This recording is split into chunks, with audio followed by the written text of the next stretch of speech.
Veins அதாவது இரத்த குழாய்களில் ஒரு வகையான ஒவ்வொரு இடத்துல இருந்தும் ரத்தத்தை திருப்பியும் நம்ம இருதயத்துக்கு எடுத்துகிட்டு போகிற இரத்த குழாய்களுக்கு பேர் தான் வெயின்ஸ். இந்த வெயின்ஸில் பல வேல்வ்ஸ் இருக்குது.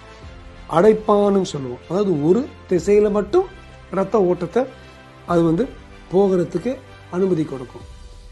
இது கெட்டு போயிடுச்சுன்னா என்ன ஆகும் நம்ம பார்ப்போம்.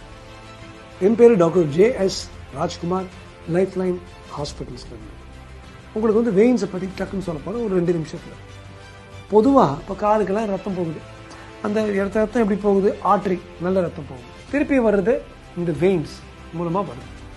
ஆனால் இந்த வெயின்ஸில் இருக்கிற வேல்வ்ஸ் அல்லது அடைப்பான்கள் ஒழுங்காக இயங்கவில்லை என்றால் கீழே இருந்து மேலே போக வேண்டிய ரத்தம் கீழேயே தங்கி போயிடும். இதுதாங்க விஷயம். அப்போ என்ன ஆகும்? லைனாக தெரியும் காலில். அது இந்த வெயின்ஸ். அது வெறும் லைனாக தெரிஞ்சால் பத்தாது, வலிக்கும். கொஞ்ச நேரம் நின்றுட்டு இருந்தால் வில்லுன்னு வலிக்கும். சில பேருக்கு அல்சர் மாதிரி ஆகிடும். அந்த வெயின்ஸ் பெருசாக சுருங்கிடும்.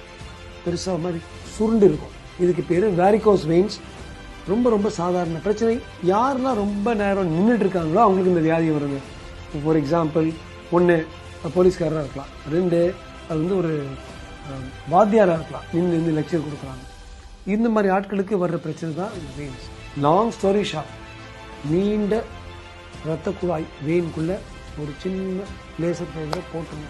அந்த குக் பண்ணோன்னா அந்த லேசர் ஹீட் அங்கே உள்ளே போகும்போது அந்த லேசருடைய சக்தி, எனர்ஜி அங்கே உள்ளே பாய அப்படியே அது சுருங்கி அப்படியே கட்டியாயிடும்.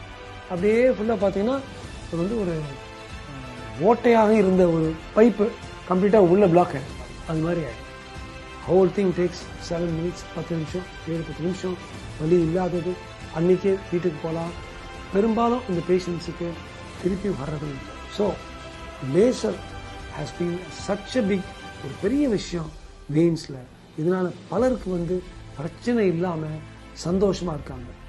நீங்களும் அந்த பிரச்சனை இருந்தால் மருத்துவர்கள்ட்ட உதவியை நாடுங்க. பிரச்சனை இல்லாமல் சந்தோஷமாக வீட்டுக்கு போங்க.